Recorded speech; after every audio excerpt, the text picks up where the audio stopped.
Senator Elizabeth Warren, thank you so much for joining us. Since you were last here in September, you've debated John Deaton multiple times now. What have you learned about him from those contests, and how do you see where this race is right now? You know, I think of this race as ultimately, this is about control of the Senate. We're basically going to be at 50-50. If the Republicans can get this seat in Massachusetts, then it's Republican control of the Senate. And what that will mean, for example, is that we will not be in a position to make Roe versus Wade law of the land everywhere. It also has ramifications everywhere else. It means that the people in charge of our education policy are people who literally don't believe in public education. People in charge of our climate policy literally will be people who are climate deniers. People who will be in charge of picking our judges will be people who will make sure they are carefully screened to be totally anti-abortion. People who will be in charge of our health care policy will be the people who are trying to get rid of the Affordable Care Act. People who will be in charge of our gun policy will be people who believe that thoughts and prayers are all that we need. So there's a lot on the line in specific issues like abortion, but all the way across the board on kind of how every issue shapes up that touches people here in Massachusetts. John Deaton says that he wouldn't be a reliable Republican vote if he becomes senator, that might make him more valuable. Do you believe him? You know, let me just start out by saying everything I just described happens simply by starting out with the Republicans. In other words, it is the Republican majority that will determine who it is that runs education policy, Department of Education, who becomes the Attorney General, and so on. It's not just a question of, well, once in a while I might cross the aisle to vote. It's, are the Republicans in charge of the Senate and decide what gets voted on, or are the Democrats? And he can't back away from that. He also can't back away from the fact that as much as he wants to say, oh, I'm very moderate here, back when he was in the primary, he went on the stage at the Republican debate and bragged that he was the only Republican on that stage who was actively raising money for Republicans to take control of the United States Senate. And understand this, if Republicans have control, it won't be the most moderates that have control. We've already seen that. It's the extremist wing that dictates policy. And the Republicans in a 50-50 Senate do not go forward unless they've got that wing to move with them. In other words, they're going to be steering the boat. So you've been out campaigning for yourself. You've been out campaigning for Harris Walz. I'm hearing from some of my friends and colleagues and folks I know from Massachusetts who have been out deployed, out knocking doors, and they keep reporting to me some very interesting conversations that they're hearing from voters. What are voters telling you, both here in Massachusetts and anywhere that you've been? What are the issues? We keep saying it's immigration, it's inflation, but what are they saying to you?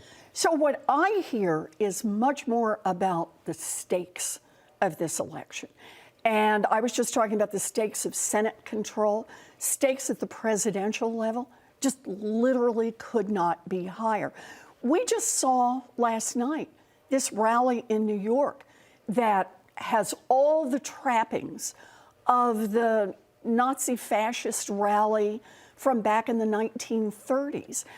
And the whole idea that Trump in the closing days, if it hadn't been clear before, has made it even clearer. You know, his own chief of staff comes out and says he's Nazi to the core, but he does that central move that says we're going to pick the most vulnerable groups and we're going to say them. They're bad, they're subhuman, they're garbage. And that's a way not to have to talk about any other issues, not to have to talk about the fact that Trump is responsible for getting rid of protection for abortion so that now 30% of all women live in states that effectively ban access to abortion. So this is like one of these moments where the difference between the two candidates, this Donald Trump, we're going to hate on other people, that's how we get power, versus Kamala Harris, who says she's trying to build a country that works not just for a handful at the top, but that works for everyone. That's really on the ballot here in Massachusetts, but all across this country. I think before Sunday's rally, you heard a lot of pundits talking about maybe the Democrats are sort of overblowing this democracy is on the ballot thing. After Sunday's rally, where you hear things like Puerto Rico is a floating island of garbage, America is for Americans and Americans only, Kamala Harris is the Antichrist. Does that put some wind at the sails of the democracy argument for you? The particular line you cited about America's for Americans only, you know what that's a reference to. That is the line that the Germans used, that the Nazis used, that the American Nazis used, that Germany is for Germans only. And the echoes of what Trump himself is telling us is deeply alarming. That campaign has smart people working for it. Do you think they know that? That what he said is... Of course they know that. There's no mistake here. Someone doesn't stumble into echoing Nazi language, into picking a place and a time for a rally that echoes the Nazi roots of it. I think that Trump knows exactly what he's doing, and he's placing his bet. And his bet is that he can stir up enough hate, enough fear, enough them versus us, that it will make him close to win, and then maybe he can stir up enough hate and division that he can seize power.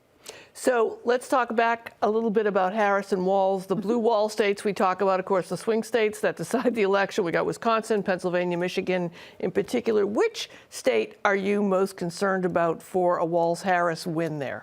Wisconsin, Michigan, and Pennsylvania. I've been to all of them more than once, back and forth. And look, I got to say, there is great energy on the ground. I go, I have big crowds, they're excited, but of course, I don't see a random sample.